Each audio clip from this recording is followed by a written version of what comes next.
శ్రీమాత్రే నమః. నమస్కారం. నేను పండిట్ సూర్యప్రకాష్. ఈరోజు 3 జూన్ 2026 బుధవారం నాడు మేషరాశిని వారికి ఒక అద్భుతమైన సందేశం ఉంది. నిన్న జూన్ 2వ తేదీన గురుగ్రహం అంటే బృహస్పతి కర్కాటక రాశిలో ప్రవేశించాడు. ఇది మీ జన్మరాశి నుండి 4వ భావం అంటే ఇల్లు, కుటుంబం, మానసిక ప్రశాంతత చూసే స్థానం. కర్కాటకం గురుడికి ఉచ్చరాశి అంటే ఆయన అత్యంత బలంగా ఉండే స్థానం.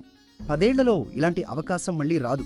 ఇల్లు కొనాలనుకునే వారికి, రియల్ ఎస్టేట్ పెట్టుబడులకు ఇది స్వర్ణ సమయం.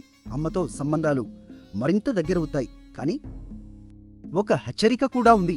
ఈరోజు కరణం విష్టి, దీన్ని భద్ర అని కూడా అంటారు. ఇది కొత్త పనులు మొదలు పెట్టడానికి అనుకూలం కాదు. కాబట్టి ఈరోజు ప్లాన్ చేయండి, రేపటి నుండి అమలు చేయండి.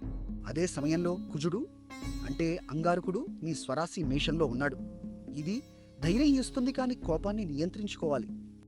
ఈరోజు మీ అదృష్ట సంఖ్య 4, అదృష్ట రంగు పసుపు. పసుపు రంగు బట్టలు ధరిస్తే గురు అనుగ్రహం మరింత లభిస్తుంది. నిన్న మా అంచనా మీకు సరిగ్గా ఉందా? కామెంట్లో చెప్పండి. వీడియో నచ్చితే లైక్ చేయండి, షేర్ చేయండి, ఛానల్ను సబ్స్క్రైబ్ చేయండి.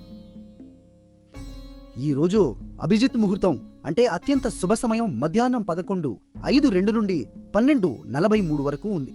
రాహుకాలం అంటే అశుభ సమయం మధ్యాహ్నం 12:17 నుండి 1:05 వరకు ఉంది. చివరగా ఓం గురవే నమః అని 3 సార్లు చెప్పండి.